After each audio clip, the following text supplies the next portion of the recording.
সালাত আদায় করেছেন, অসংখ্য হাদিস দ্বারা প্রমাণিত। সম্মানিত উপস্থিতি, কেউ যদি বুঝতে পারে যে আজ লাইলাতুল কদর, এবং যে সাদিকুল লিসান সাদিকুল কলব, যার জিহ্বা মিথ্যা বলে না, যার অন্তর মিথ্যা বলে না, ও বুঝতে পারবে যে আজকের রাত লাইলাতুল কদর, এবং বুঝতে পারার সম্ভাবনা আছে। বুঝতে পারলে যেন মানুষ দোয়া করে, আল্লাহুম্মা ইন্নাকা আফুউন তুহিব্বুল আফওয়া ফাআফু আন্নী, হে আল্লাহ আপনি ক্ষমাশীল, ক্ষমাকে ভালোবাসেন, আমাকে ক্ষমা করে দেন। যে কোনো সুবর্ণ সুযোগ যেখানে আল্লাহ দোয়া করলেই দোয়া শুনে নেওয়া হবে, সেই সুবর্ণ সুযোগে সবার আগে ক্ষমা চাওয়া উচিত। কেন ক্ষমা চাওয়া উচিত?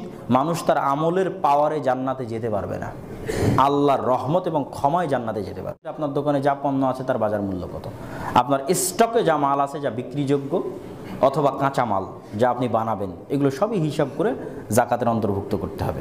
সম্মানিত উপস্থিতি, জাকাত ফরজ, আগেই বলেছি ফরজ আল্লাহর বেশি প্রিয়।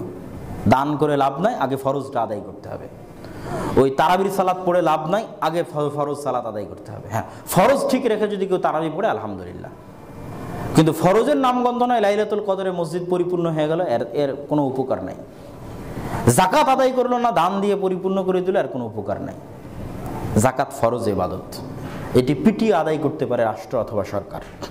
জাকাত এমন ভয়ঙ্কর ইবাদত যা কিয়ামতের মাঠে সাপ হিসেবে, যেটা যেরকম ছিল সেটা সেই হিসেবে আপনার উপর শাস্তি প্রয়োগ করবে।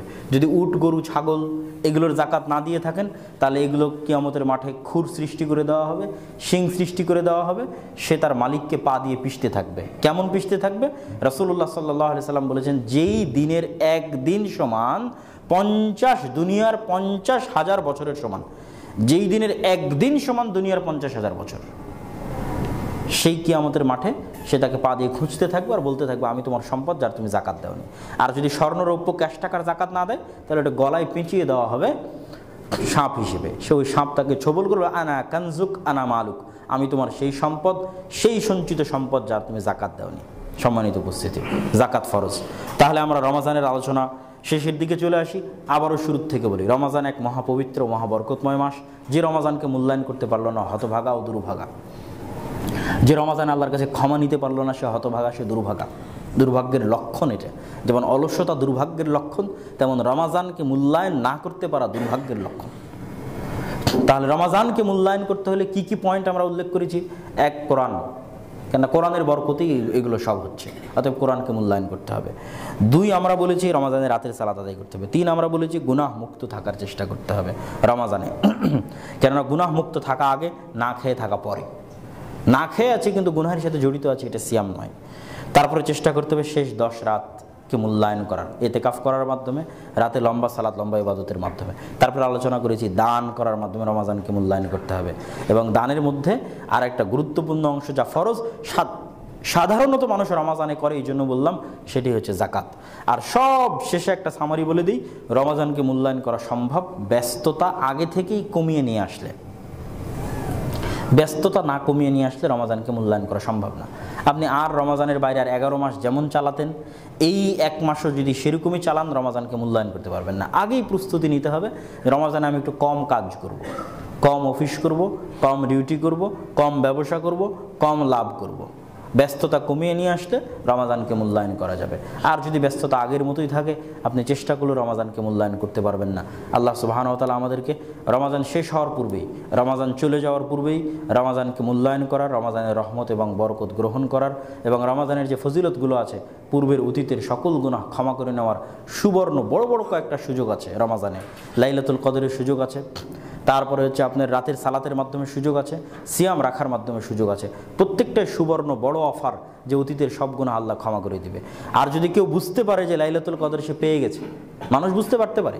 কিভাবে বুঝতে পারতে পারে? যে সাদিকুল লিসান সাদিকুল কলব, ও বুঝতে পারবে।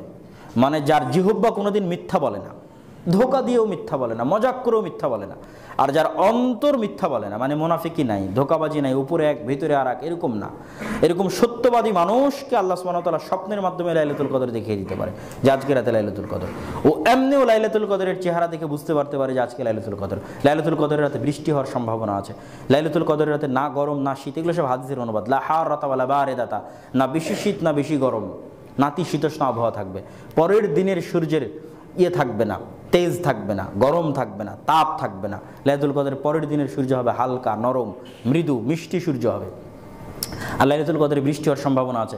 রাসূলুল্লাহ সাল্লাল্লাহু আলাইহি ওয়াসাল্লাম কর্দমাক্ত মাটিতে এবং বৃষ্টি স্নাত রাতে লাইলাতুল কদরে সালাত আদায় করেছেন। অসংখ্য হাদিস দ্বারা প্রমাণিত। সম্মানিত উপস্থিতি, কেউ যদি বুঝতে পারে যে আজ লাইলাতুল কদর, এবং যে সাদিকুল লিসান সাদিকুল কালব, যার জিহ্বা মিথ্যা বলে না, যার অন্তর মিথ্যা বলে না, ও বুঝতে পারবে যে আজকের রাত লাইলাতুল কদর, এবং বুঝতে পারার সম্ভাবনা আছে। বুঝতে পারলে যেন মানুষ দোয়া করে, আল্লাহুম্মা ইন্নাকা আফুউন তুহিব্বুল আফওয়া ফাআফু আন্নী, হে আল্লাহ আপনি ক্ষমাশীল, ক্ষমাকে ভালোবাসেন, আমাকে ক্ষমা করে দেন। যে কোনো সুবর্ণ সুযোগ যেখানে আল্লাহ দোয়া করলেই দোয়া শুনে নেওয়া হবে, সেই সুবর্ণ সুযোগে সবার আগে ক্ষমা চাওয়া উচিত। কেন ক্ষমা চাওয়া উচিত? মানুষ তার আমলের পাওয়ারে জান্নাতে যেতে পারবে না, আল্লাহর রহমত এবং ক্ষমায় জান্নাতে যেতে পারবে।